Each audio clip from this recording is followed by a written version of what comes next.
Today, I want to go over with you the foot combinations and how and when you should use them.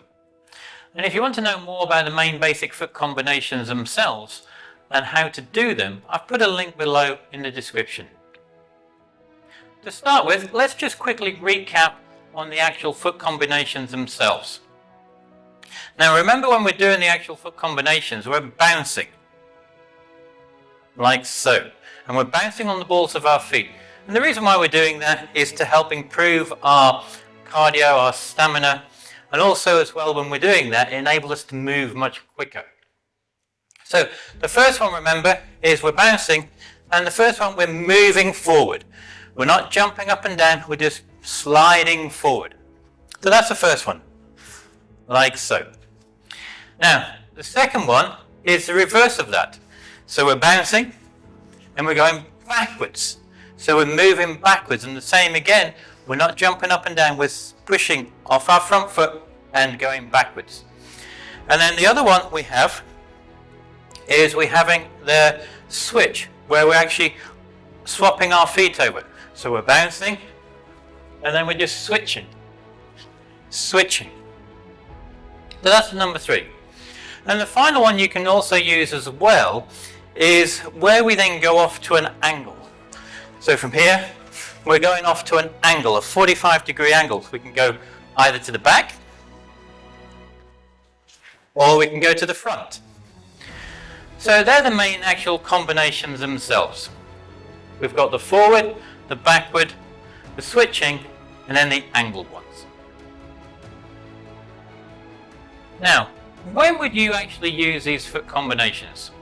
Well, in the class, you would use it when you are doing your practice in your foot drills and your foot techniques and combinations.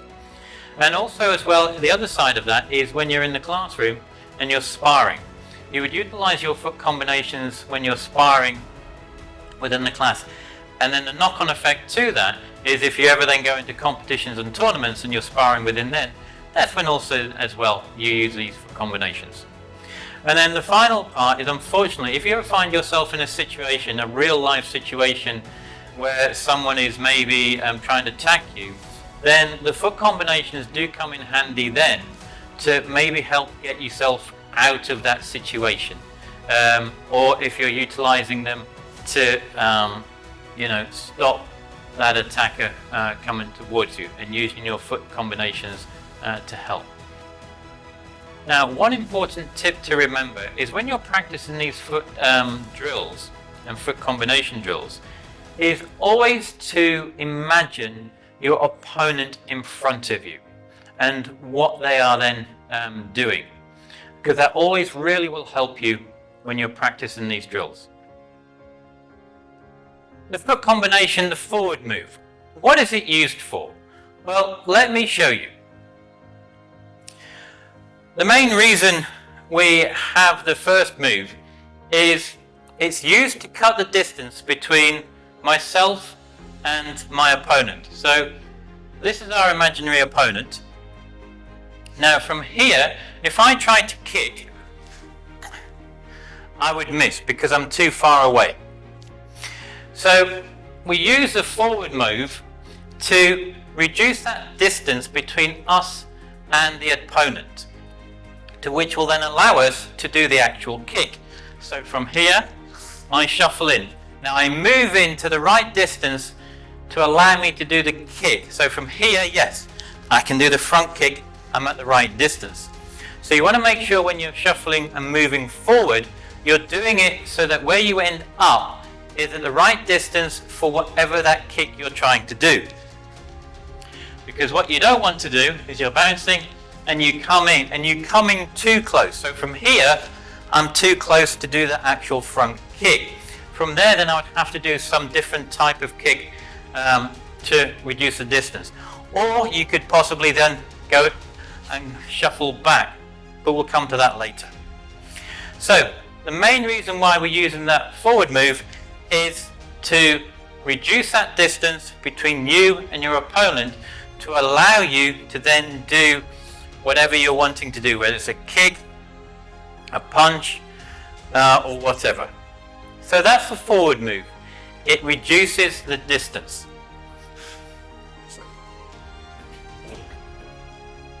Like so.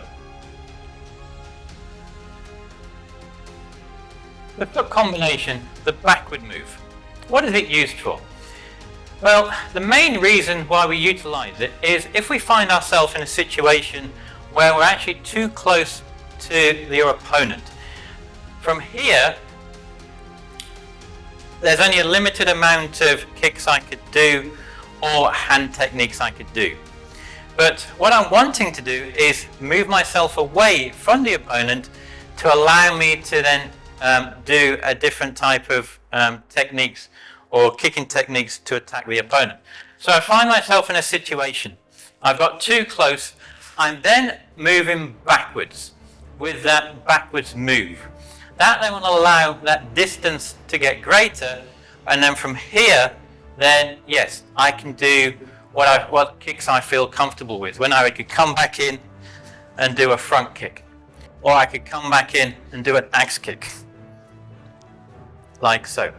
So the backward move is to increase that distance between you and the attacker. For example, as we mentioned in the forward move, we've may come in and we've maybe moved forward, but we find ourselves too close, then yes, you could instantly then come straight back to then do your kick itself. The other thing by doing that, by moving backwards, your opponent would then be coming towards you. You're bringing them towards you to then come back in with some type of kick, whether it's a front kick, a turning kick, whatever part of that opponent is open to attack, you would utilize that kick. So the backward move is to increase that distance between you and your actual opponent. Now, the next part is we've got the foot combination for switching. So what is a switching one used for? Well, the switching one is mainly used to get your attacker to do something, which will then allow us to then attack them where we want. So I'm bouncing, I'm here, I'm at the right distance away, your opponent is at the right distance as well. And from here then, I'm bouncing away, I switch. What I'm trying to do is get a reaction from the opponent to see if they will move, to see if they will change their stance. If they move or change their stance, it might open up to allow me to come in with a kick. So for example, as I said, I'm here, I switch, I notice that the person is open on this side, I then can kick, for example, like so. Or what I might want to do is I'm bouncing away, I switch, nothing happens, I switch again, the target is still there, and I can kick. So all you're trying to do is get a reaction from your opponent. And then what you're able to then do is bring in then your forward move and back move. So for talking sake, I could be here, I could come in, I'm at the right distance, but then I want to kick and I see that he's open on this side. Yes, I could maybe do a front kick. What I could also do, I could switch and then come in with a turning kick as well.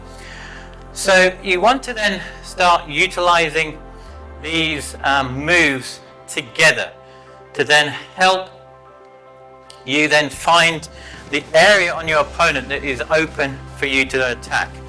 So then, as I said, the switching move, you're doing something to then get your opponent to react, to maybe move, change their side. So from here I switch, maybe he switches. I can switch again and then kick, maybe he hasn't switched in time. So that's what the switch one is for, is to get a reaction from your opponent to do something. Or the only other part is if you notice that your opponent is open on the left hand side, but I'm on the right hand side and I want to kick with my turning kick coming from the back, I'm here, I notice that it's open, I can switch and then kick and come in. So they're the main two areas which you would utilize it. The final move we have with these foot combinations is the angled one. So what is it used for? Well, the angled one is, same again, is used to create an angle off your opponent. Instead of being straight on, you're going to try to create the angle to come in or come back to your opponent. So for example, I'm here, I want to change, I come backwards at an angle as the opening on the opponent maybe is on this side instead of straight on.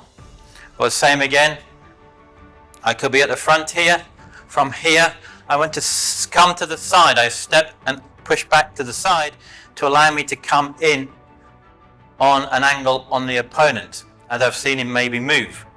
Same, you could be, that's coming backwards. Same again, coming forwards. Maybe you're sparring away, you're bouncing, and the opponent moves over to that side, which you would. Then you're coming at a 45-degree angle on the other side. So the angled move is to create the angle against your opponent to allow you then to come in. Same again, maybe your opponent is coming towards you. Instead of just keep going straight back and you find yourself then coming off the actual mats themselves, what you then want to do, you want to step to the side to create that angle instead of going all the way back. So I'm coming back and then I come off to the side, which will allow me to then go back in and attack the opponent. Or vice versa. Excuse me. If you're going forward and the opponent, same again, he's going backwards and all of a sudden he goes off to the angle on one side, you can't keep going forward, you've got to change your angle to then keep up with it. So we're going forwards, he then moves, and then I'll change my angle again to then attack him. So the angle that, as I said, move is to change the angle on the opponent to either help get yourself out of a situation where they're coming towards me, you step off the line that he's coming towards you on, or the same again, you go in the opposite way, you're going towards him, he moves off and steps off your line, then you would change your angle to then go after him in a different way. So let's just quickly recap on these moves. We've got the forward move. So the forward move is used to decrease the distance between you and your opponent to allow you to get closer to then utilize whatever attacking tool you wish, whether it's a foot or whether it's a punch.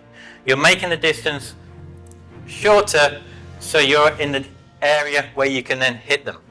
And the opposite of that is the reverse. If you find yourself too close, the reverse move is to come away from the opponent to open up that space to allow you to then work out what other technique you're going to do after that. The switching is twofold. It's to switch. You're trying to do something to get a reaction off your opponent to then, if they move and do something, that will open up and then you can attack them. Or at the same time they're coming towards you, you maybe switch to get a reaction off them to attack them. Or maybe you find they're coming towards you and you know that you want to do a turning kick, so you can switch at the same time and do a turning kick to them. And then finally, as we said, we've got the angled one. The angled one is to get us off their center line. They're coming towards me, I'm stepping off, moving off the center line to go back in with another kick. Whether it's on the left side, whether it's on the right side, they're coming towards me this way, and then stepping off their line to then go and attack them. And the same again, if I'm going towards them and they're going, and then they step off my center line, I can then change my angle. So I'm coming here, I'm going down, down, down, they step off the center line, and maybe I can then change to another angle. So they're the main techniques you would utilize. You've got the forward, the backward, the switching, and the angled.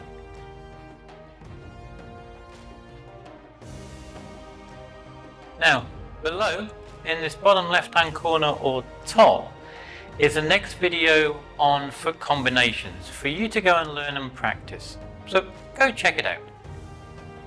And as always, until the next time, Gam Sa Hae Ni.